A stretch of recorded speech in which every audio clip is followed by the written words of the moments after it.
Well, greetings, welcome. So, Amon belongs to them. And it's kind of reddish in here, isn't it? I'll fix that. Well, that's better.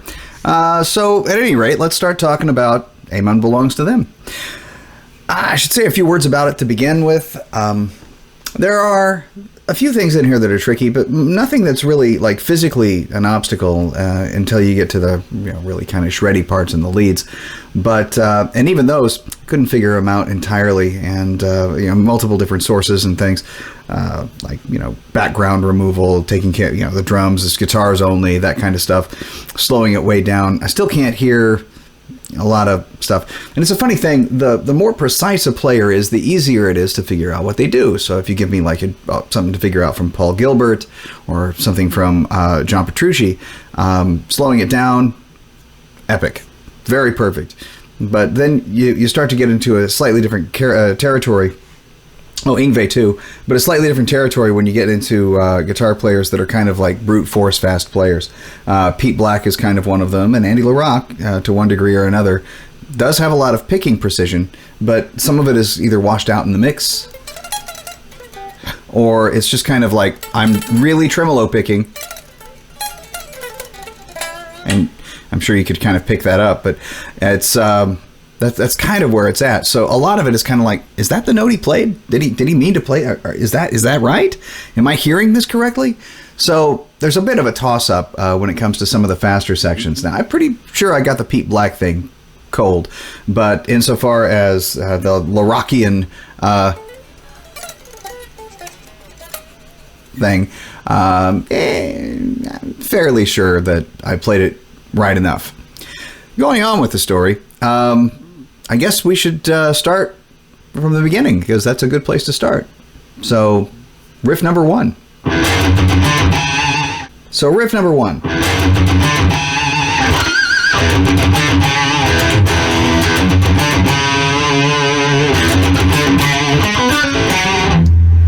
Well, keep in mind with that there are two guitar players here. And because I've found no live footage of this, and there's no other indication, I certainly haven't talked to either of the two, Pete Black and Andy LaRocque in this case. That's what they were on Conspiracy.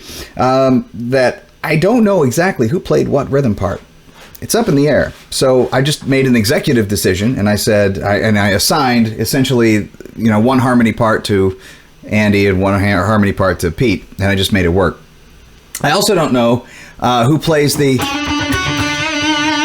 and the octave, of course.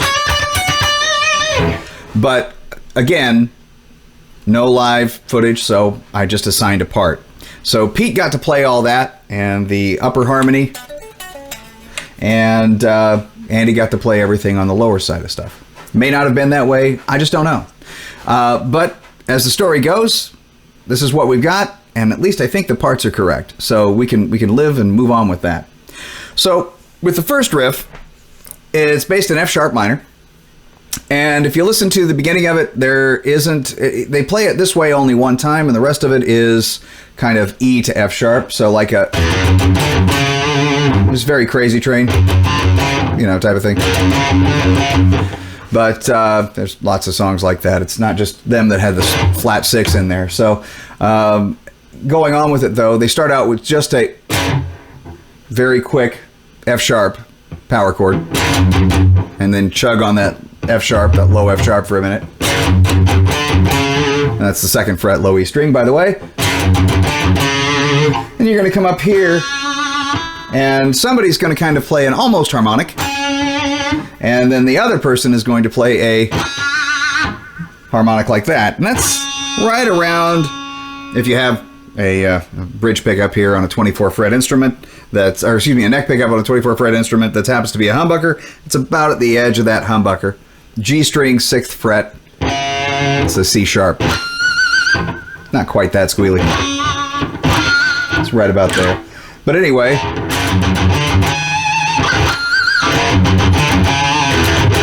then you start, and that's just E.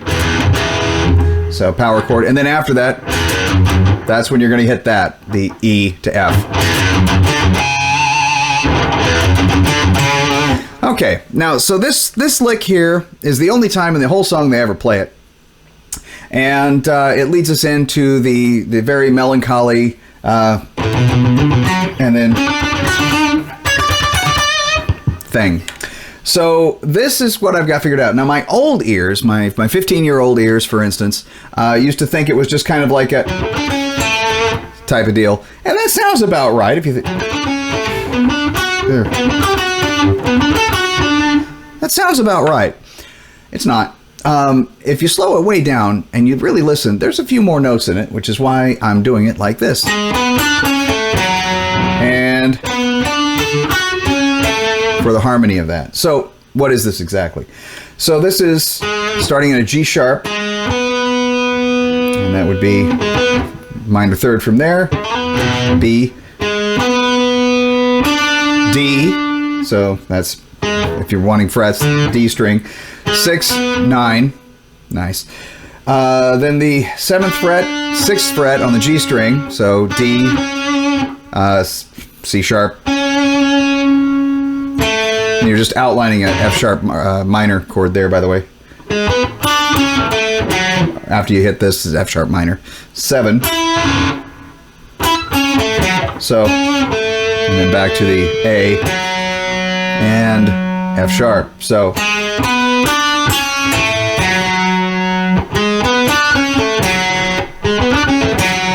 got that?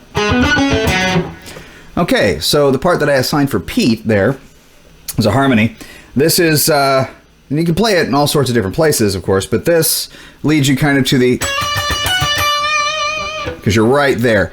And that's something to keep in mind. And I think pro players probably keep this in mind an awful lot. And we might not necessarily think about that. And this is something that's kind of a shot against tabs, too, is not necessarily the most convenient place to play something when you're going to go and do something else. Sometimes it's just not convenient to go to the next part. But I think most of the time, you know, like the Joe Pass method, you know, which is jazz guy, but the Joe Pass method kind of wins the day when it comes to it. It's just, why make it harder than you have to? And think about what you're going to play before you play it. And am I doing something right now that is conducive to doing the next thing easier? Or am I going to make it as hard as maximally possible? I think that this is the way it would be done. So we're starting on a B note here. And yes, B, if you're paying attention at home, is 1/3, is the next note in line there. So you're literally, you know, that's the sound that's going to come out when you play this over that. So this is going to be a minor third above that. So from the B, it's 14th fret A string, D, 12th fret, D string, A, just like me, Phelan. Yeah, anyway. A note, 14th fret G string. And you're going to go down a major or a minor third from there to the F sharp. And you're going to play a D flat or C sharp on the B string, or D string, excuse me, and then the A note is where you finish it off. So, and roll there.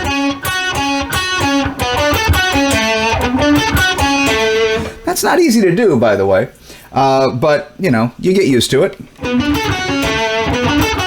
And you could alternate that, sweep down. I think that kind of works for the kind of percussiveness or the rhythmic quality that kind of comes with it.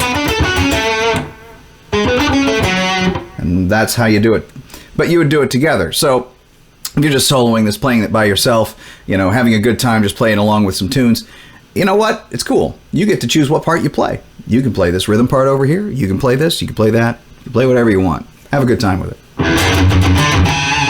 All right, so the main theme of it, the staple riff, kind of has 3 parts, really. So you have an octave part. If you have an octaver, you can do this part pretty easy. And this is I'll cover the main melody of it first, and then I'll cover the rhythm that goes over it, under it, whatever. So this part, C sharp, D, and F sharp are the only 3 notes involved in this. When you're playing it, don't pick hard. You're not wanting to hear a big pick thwack. You're not being Iced Earth. You're not being who's another one that has a lot. You're not being Blind Guardian. You're not being, you know, the cats in there that have a really strong picking attack. You're just kind of brushing the string gently to affect the note. That's really about all you'll need. Okay? So it's pick, hammer on.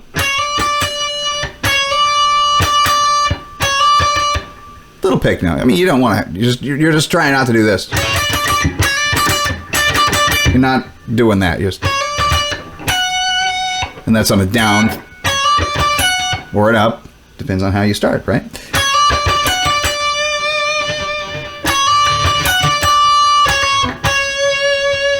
That's it.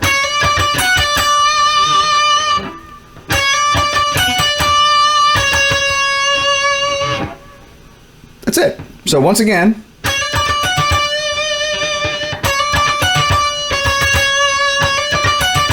it's a gentle vibrato, okay? You're really just barely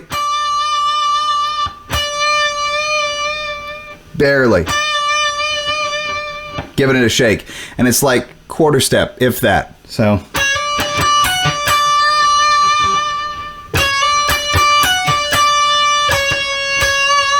or really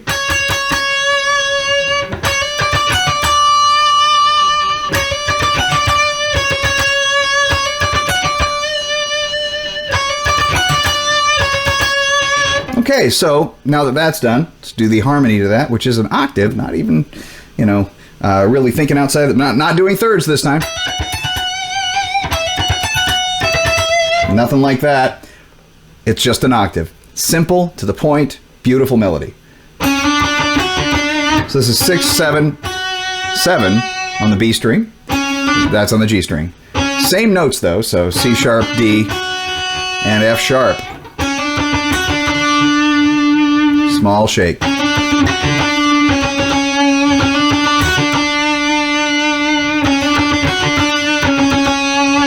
Yeah, small shake. I want ice cream now. Anyway, the rhythm behind it is equally kind of simplistic. There's a few more notes involved. Really, we'd be outlining a B minor 7 chord. Starting at the 7th, we go from an A to the root, which is a B.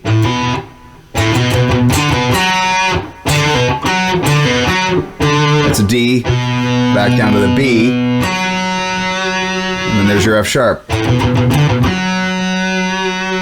Small shake, and yes, I'm moving the guitar when I do it. You can move the guitar back and forth, but you just want the same small shake.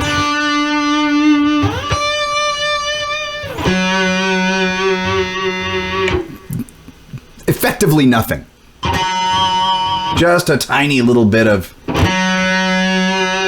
And let it hang for a minute before you start doing that. Right?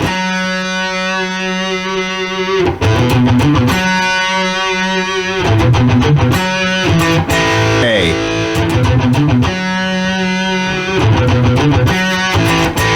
Okay, so slower and thinking about it. A string is only, you know, the notes we already covered, but fret numbers, just in case you're curious. Open, 2, and 5. And then there's the 4th fret on the D string.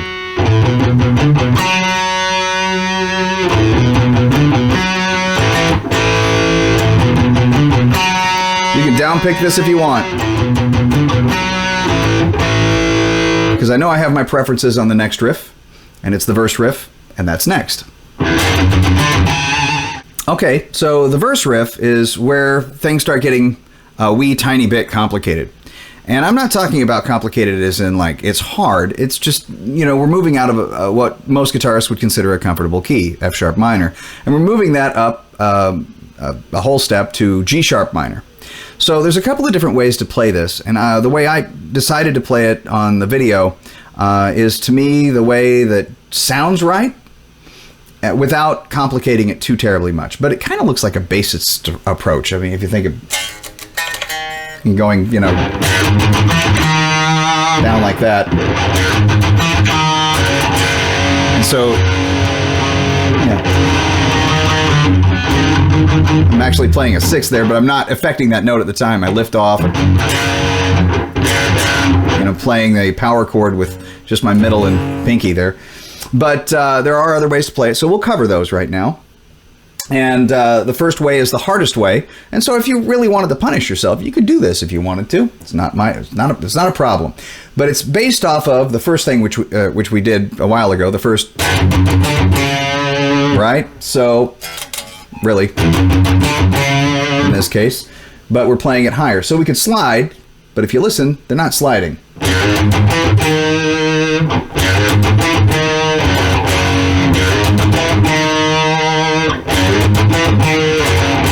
And I'm going to kind of just gloss over this one because we really did go over what exactly is being played here, you know, in the beginning. We just move it up 2 frets. So everything is the same, it's just moved up 2 frets. So if we have an open, well, now we have to play that here. Well, we can't just leave that open anymore. Hello, harmonic. We can't just leave it open, so we have to move our finger up as if it's the nut, right? So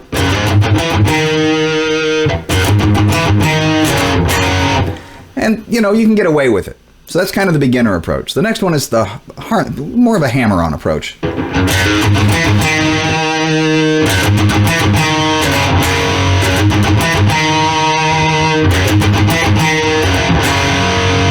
It's the same notes, the same everything. You're just trying to find a more convenient way of picking it or playing it with your left hand.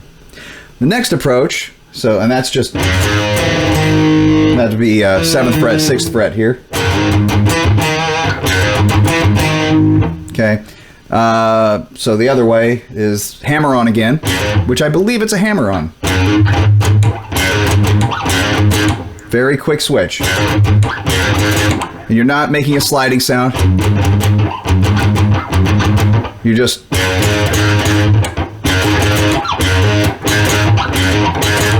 okay, jumping to the 4th fret.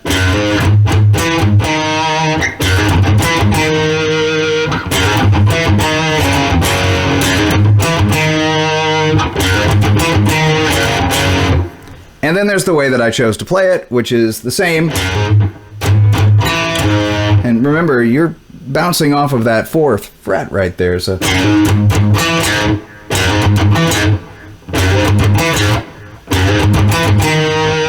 but it does have a little bit of mute to it, but that's the 2nd fret, so E flat, right? Or D sharp, either way. That's an incidental.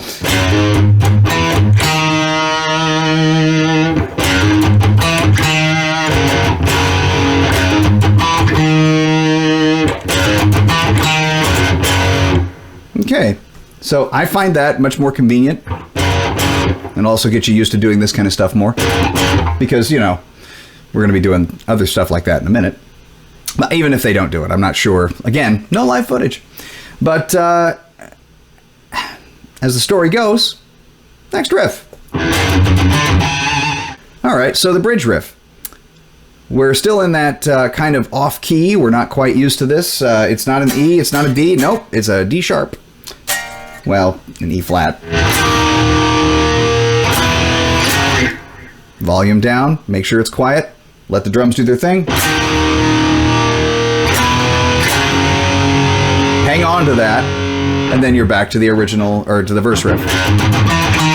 So what is that? These are just power chords, but it's essentially E flat, E, and F sharp. And I'm holding, instead of just a straight power chord, I'm holding an octave there. There we go. Of the 5th, lower.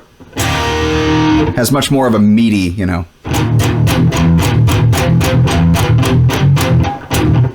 You know, it kind of simulates a 7-string. And you'll also find that kind of thing in Cotton Amash.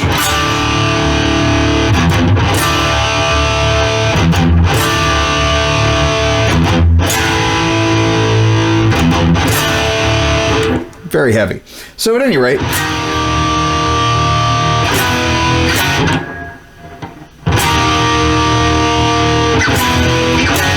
six, 7, 9.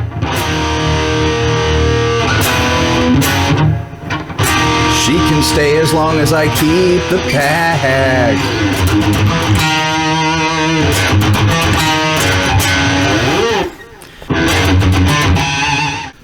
All right, second bridge. The second part of the bridge starts in the same place that the last one did. Except instead of just, we're not going up anymore, we are, and then picking the E flat in kind of a rapid succession. Now you can do it with alternate picking, or you can do it with down picking. It's up to you. But, so.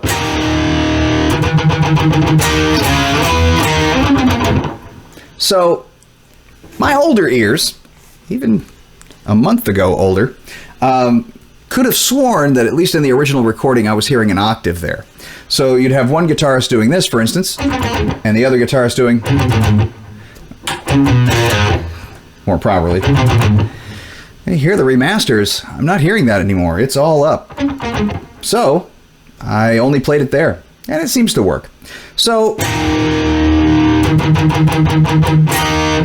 to C sharp, E, back to E flat, and that's C sharp, B, well, B flat and or A sharp, and that's where it ends at either A flat or G sharp, which G sharp.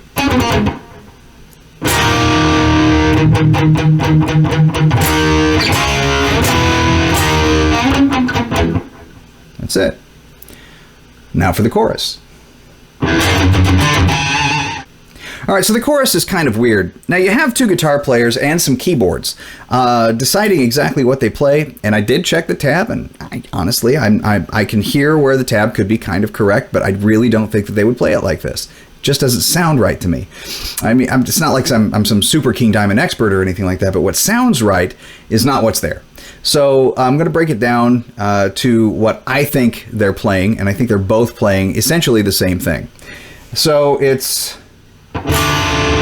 D minor, not here, and not an open D on this one either when you do that. Nope. So if you leave the bass is covering that, you're fine. We're just kind of doing the chords that are lofting over it. It's what's called padding. We're just adding kind of almost a keyboard effect to this. So D minor, G minor, and we're going from a sus chord here, C, sus, to just kind of like, it's an inversion of C major. Then back to G minor. And then you don't go back up again, you just, it's essentially the same. This is right there, it's the same, but so we'll start it from the beginning and then we'll go to the second part of that. Mom, you don't understand. They don't actually play that. Then just to, so it's the minor again, D minor, moving it on up to D augmented, so you're taking the fifth and augmenting it. Then there's this nice little riff. And there's no,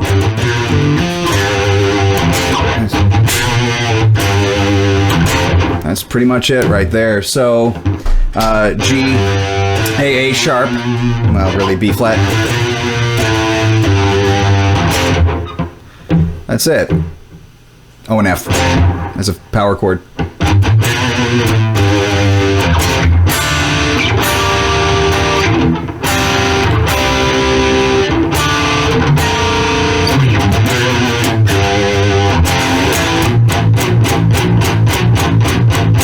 Now, if you don't have the dexterous digits to do that and play,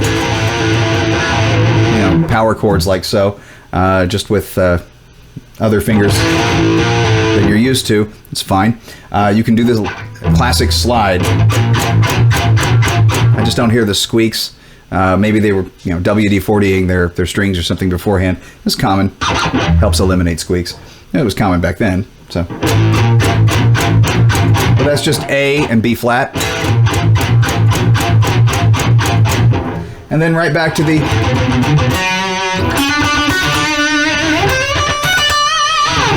yeah, you get it. All right. off to the solo sections. Okay, so for the solo sections, rhythms first. Of course, rhythmically speaking, these are a little more complicated. So we have, what's this?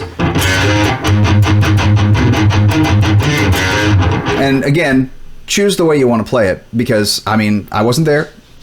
I haven't talked to them. No live footage. So my opinion is what you should do is listen for the pull-offs, and that's why I played it pretty much the way I played it when, you know, the lead started, you know, in the cover. So, ooh, that was neat.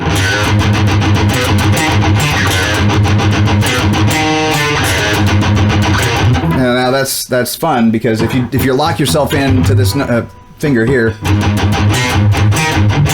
there are saving graces. But this is essentially outlining a G sharp blues scale. That's that. So if you're familiar with pentatonic, add a flat 5 on the 5th fret there. And those are the essential notes, that being played an octave lower.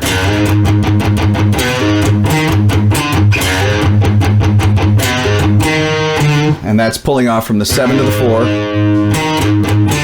That's 6 and 5 on the next string up. And 2 to 4.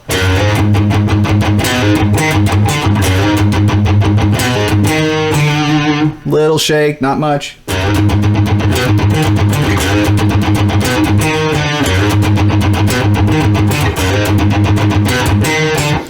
You're now going to jump up a minor third to here.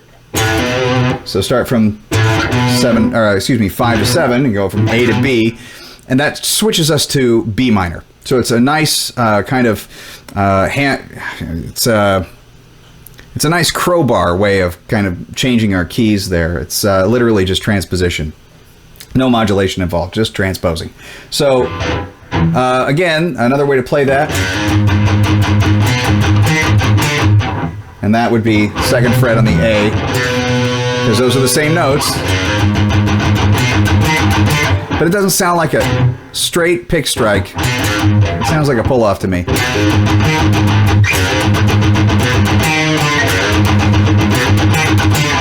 Anyway, on with the show. Now we're in B minor and we're playing exactly the same riff. So the riff itself is pretty easy, but there's one tricky spot, because they play like a little, 4/4, and then they added like a little 2/4 time in there, just 1, 2 extra, and then they go to the next riff. We're now here.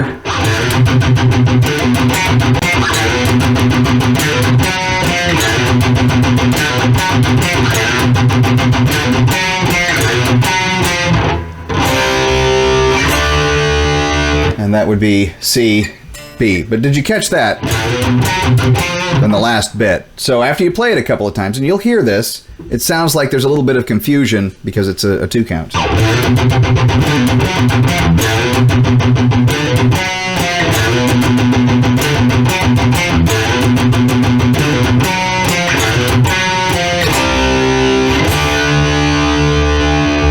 Now you're in E. It can be played here just as easily, but you're essentially hitting a G. And the reason why this sounds appropriate to me, not only does it sound like it's the same strings, but you're literally playing like...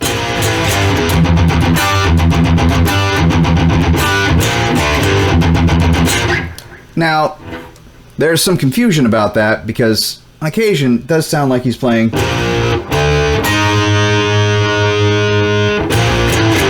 I think it's that.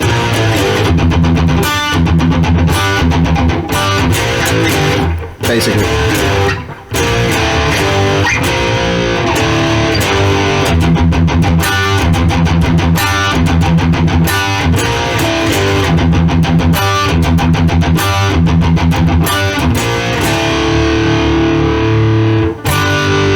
If you wanted to, but I kind of think that's it. So after that, we've ended Pete's solo section with that. Now we're on to Andy's section, and that takes us back to the beginning, which is...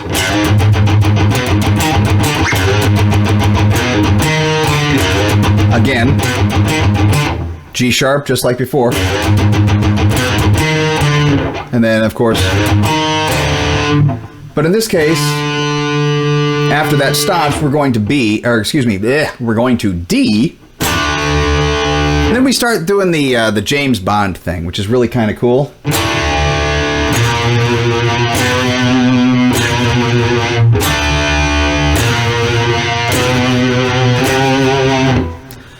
And that's pretty much it. So that's D, B flat, B, back to B flat, and this time up one more. Give it a little shake to C on the 8th fret, then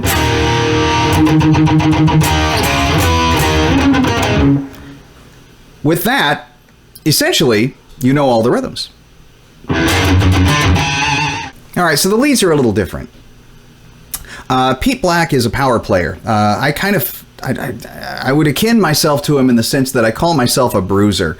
I am not the most precise player on earth. I'd like to be. I mean, that'd be cool, but I just don't have the patience for it. So it's, rush, rush, rush all the time. But when it comes down to Pete is a very, very serious feel player. If you listen to live performances of things that he's already recorded, those recordings, he doesn't play the same solo really twice. So he's just kind of going off, and he's a very good improviser. Whereas Andy kind of tends to construct what he does and replicates it very well. So, but the two made a really good pair. I mean, they sounded great together. I mean, Hank Sherman and all those guys, Herb Simonson. All great pairs, but there was something real special about the Pete and Andy connection. I mean, 3 albums with it, for crying out loud. Nothing against Mike Weed. So going on with it, give me a sip of tea here. Wet the whistle. So going on with the leads, Pete's lead starts and is the most coherent of the two, in my opinion, as far as like ease of use. So he starts out right when the rhythms kick in with the, and he doesn't play anything but this. So basically holding one note, and that's it. The next note that he plays is a B, and that one note is a G sharp. The next note is a B. Let me play you the sequence.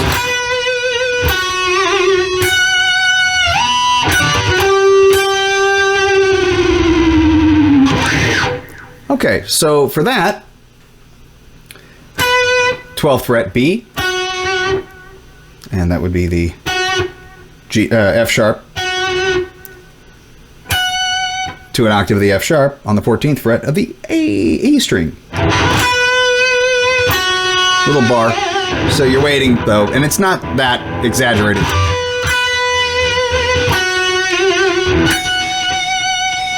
And you have to mute those strings. You have to find a way to do it, because you can't really do it with your hand while you're moving the bar. Otherwise, you're going to have a lot of those noises. So fingers will move as needed to accommodate and keep errant strings from running amok. So to F sharp, slide to the B. You're essentially playing an octave lick here. That's great. Slight dip in the bar when you're sliding up. That's kind of what I'm doing as I'm sliding. It just gives it a little more of a lift, Even though you're depressing it, it lifts the note. It makes it more kind of springy and elastic. Sweep down. And that's just a B minor arpeggio, F sharp, D, B, and then F sharp again. Well, if I'm playing so many F sharps, why is it B minor? Because it's B minor. Yeah, notwithstanding. Anyway, so then you're going to go up to G and play the octave of G. So, there's a couple of ways of playing octaves, and one of the ways is an easier way, more convenient for playing like rapid succession lines.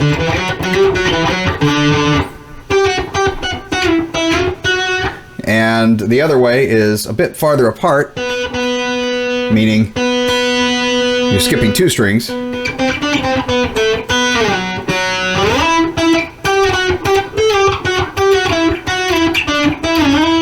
And both of them, you know, they have their points. So if I'm going down this way, this is not my option.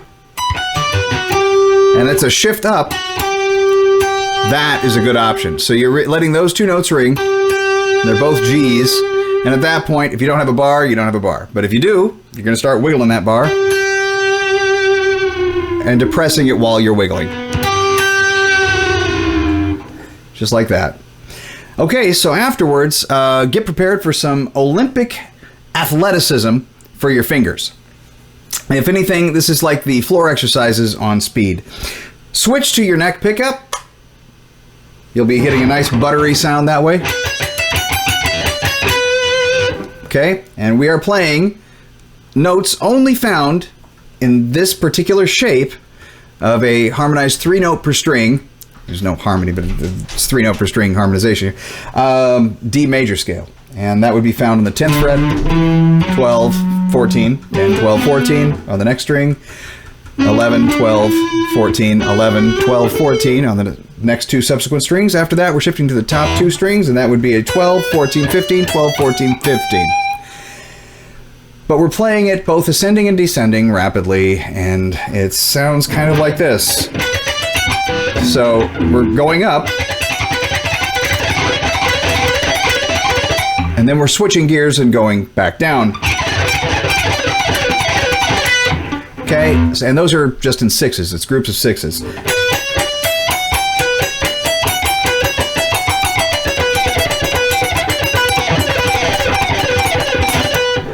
Now, after he plays that for a while, once the kicks in, he shifts gears and hits those. So again, it's just that shape. 6s. I'm not sure if it's, which would be a real neat thing to slip a 5 into a 6.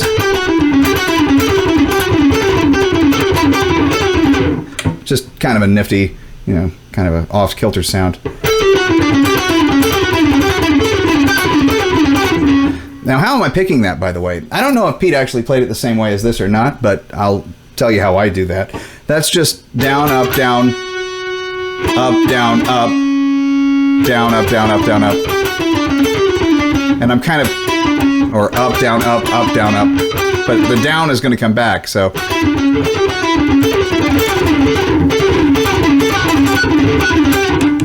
Yeah, you get the point.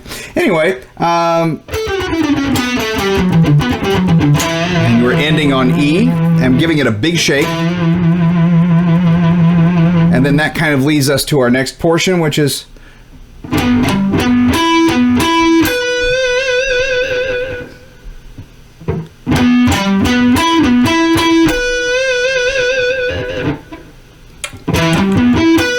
we're just ascending up an E minor scale, or sorry, an E minor arpeggio there. So we're skipping the G, so the minor third, the octave of that. We're going up at every other note. So E to B to G, and then E to B again, which is on the 14th fret. You're going to pick that note twice and shake the daylights out of your B. So that's E, E, B, 16th fret, G string. So something like that. Something like that.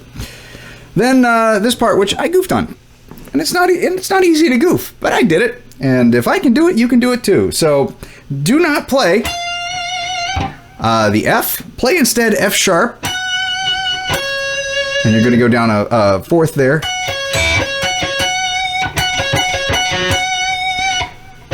And that fourth, of course, would be C sharp. Well, fifth here, fourth that way, fourth this way. It's kind of like an ambulance.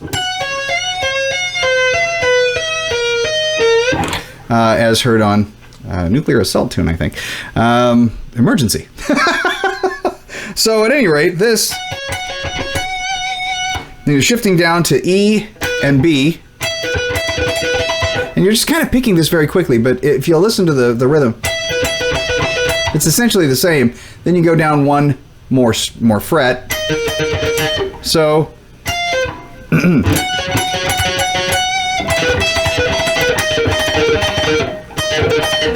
so it's kind of like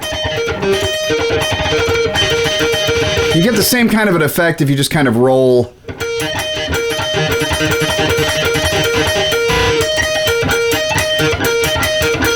See what I'm doing there? Except it's more threes up here.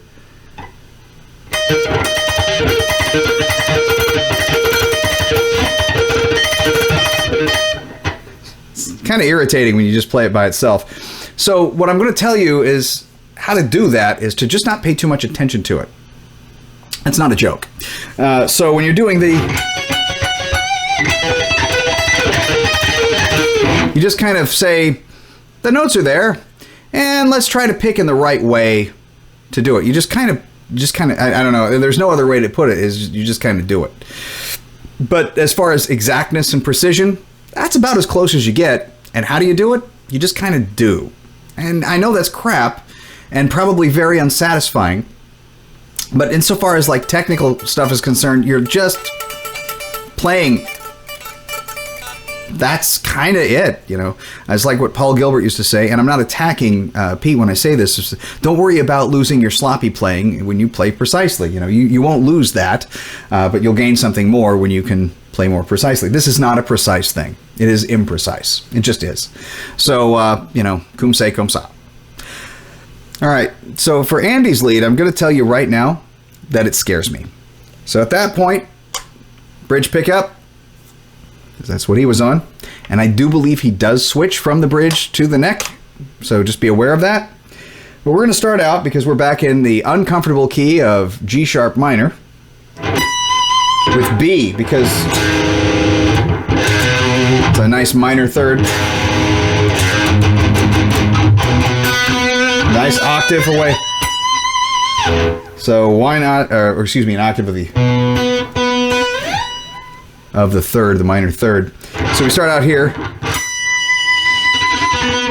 and we're just killing it, you know, with the bar, and it's a bar. Now, the fun part about this is, if you don't know how to do bar flutter, you're in for a treat, because all bar flutter really is you're just quickly depressing the bar,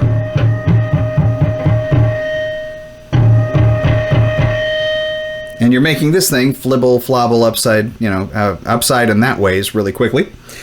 Because the springs back there, well, they're springs, and they're springing. And because those springs are springing, you too can make flutter.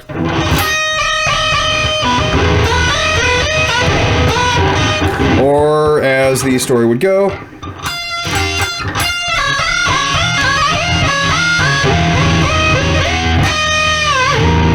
so you will get a little bit of extra back in there. So a really neat trick is to like put a piece of tape across here, you know, wrap a sock around that, you know, do stuff like that, just or have a friend come by and do this while you're doing crazy things. But really, you know, if you don't have that kind of a luxury, you know, you're going to have to affect some sort of muting with your other hand. So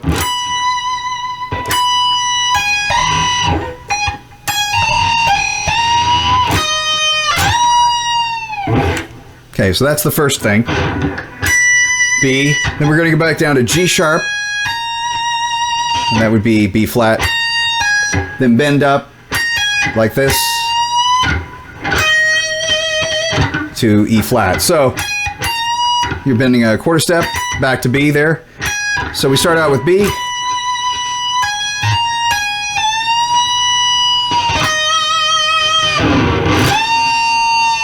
Now, the point of this bend is indeterminate to me. It could be the 21st fret, the 19th fret, or the 20th fret.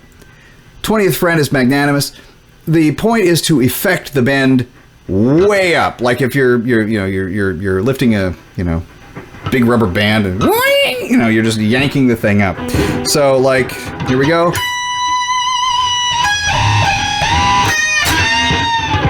So that was the 20th fret. That's that one. But you're bending that back down again. So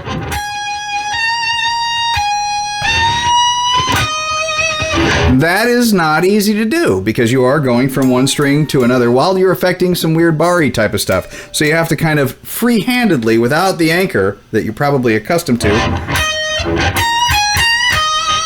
which makes things easier. If you're anchored, it's a way of kind of finding home base. You don't have home base now. Your home base is away from home. So.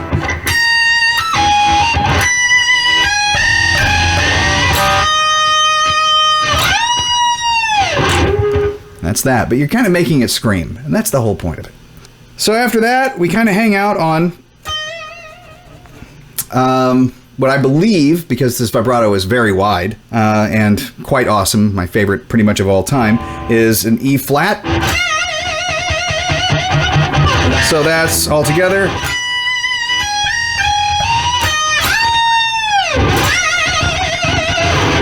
Now, at that point, that's nice, kind of Zach Wild there, isn't it?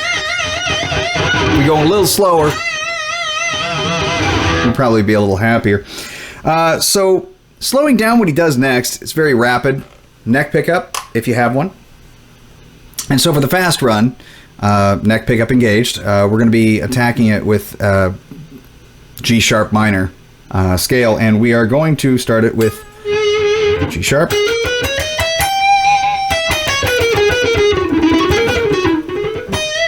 The problem is, this is the one point of departure where I'm not exactly sure what all notes.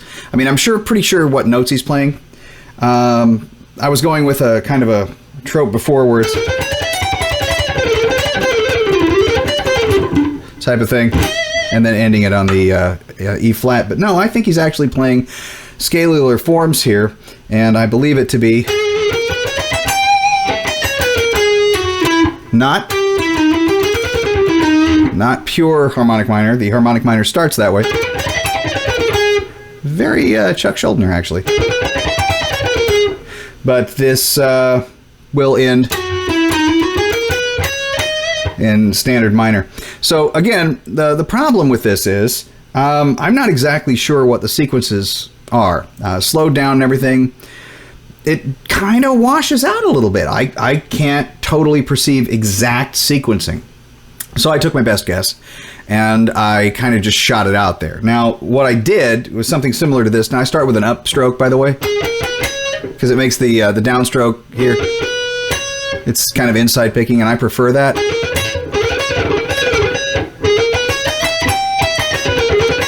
And that, I'm going to shuffle up and really rush to downstroke that as well, so I can come back with an upstroke and finish it that way. That's how I would do it, but the only thing I can really say is that he does play this. And those frets, by the way, essentially are 13, 15, 16. On the B string now it's 14, 16, 17. You're reaching up with your middle finger to the G note here on the 15th fret, and then back down again. The only difference on the D string is that it's only 13, 14, and 16 instead of 13, 15, 16. So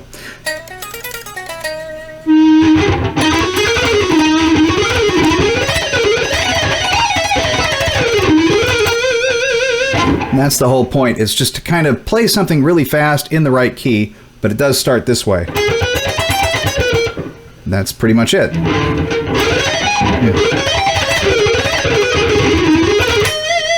And end it right there. So that's that. And again, I'm sorry for the cop-out, but that's what I did. And it sounds kind of right. So you're going to have to go with me on that. My thing for you there would be to, in that correct shape, play it as quickly as you can. But, you know, if you need to just, if you're not really that fast yet, it's okay. Highlight the notes that matter. Of course, that would be really fast too. And I don't know. Do your best. Just do your best. Eventually, your hands will catch up. But start slow.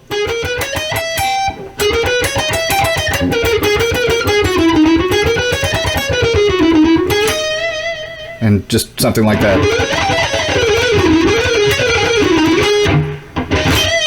Enjoy it. But yes, ended on the E flat, 16th fret, B string. Now we're effectively in our James Bond mode.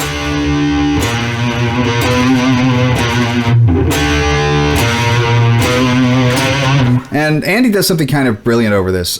He switches keys to D minor, but he plays it in kind of a G minor pentatonic kind of way. And we're back on the bridge pickup. I wasn't successful in switching fast enough to do that last night, so that's okay. Here we go.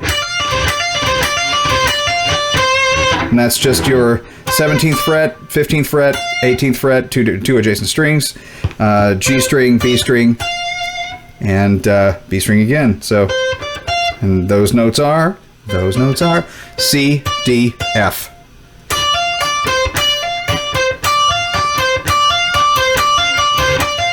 Then he proceeds kind of down the, F sharp major scale. Again, major scale D, if you'll recall the Pete Black solo. Yeah, played right.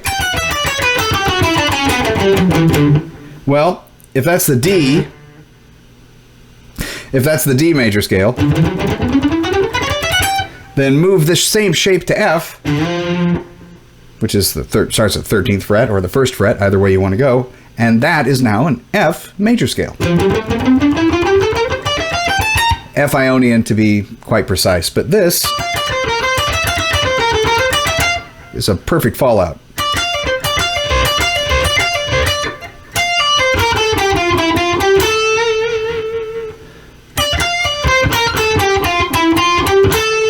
I believe that's how that goes.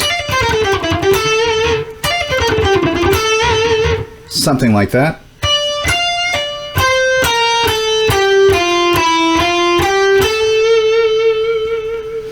And then the very iconic ending, which is a very strange arpeggio,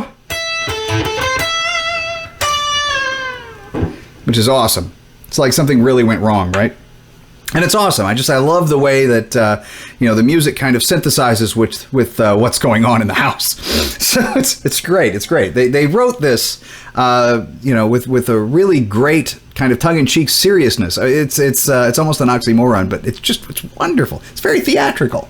So at any rate, this E, A, E again. So this is literally, you're just outlining in like an A power chord. 17th fret, B string, A again, 14th fret, 14th fret, so G and D strings.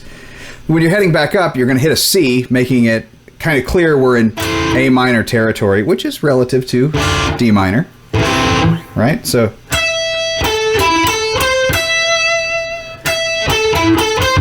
you can play it that way if you want. You can get extra fingers involved.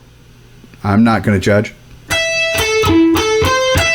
And that C can be played here, but I think he plays it on the G string.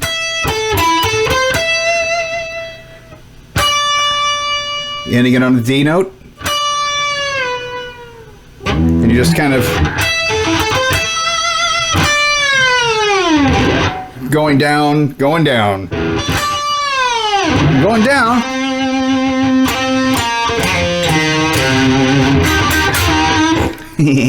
That's not what you're here to learn. Anyway, so that's the end of it. We've played through what is essentially Amon Belongs to Them, all the parts.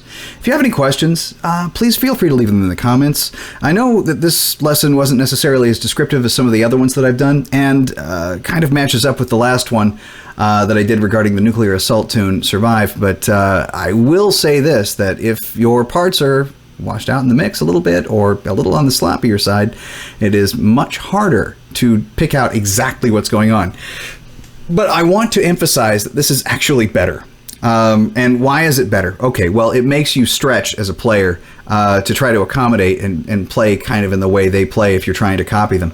And you're probably going to come up with new stuff in the process. So that's one. And another thing is the more perfect something's played, man, you might as well just be listening to MIDI. Because seriously, if it's absolutely flawless, you're taking the human element out of it. And now that's kind of sad if you think about it. So this can at least help work on your improv, work on your soul. So you guys be careful out there. Don't try to sprain any muscles or anything like that. Again, this isn't the most Herculean feat, guitaristically speaking. First year, second year students could probably play most of the rhythms without much of a problem. The leads could cause you some strain and pain. So, you know, be good to yourself and take care. And for God's sakes, play faster. We'll catch you on the next round.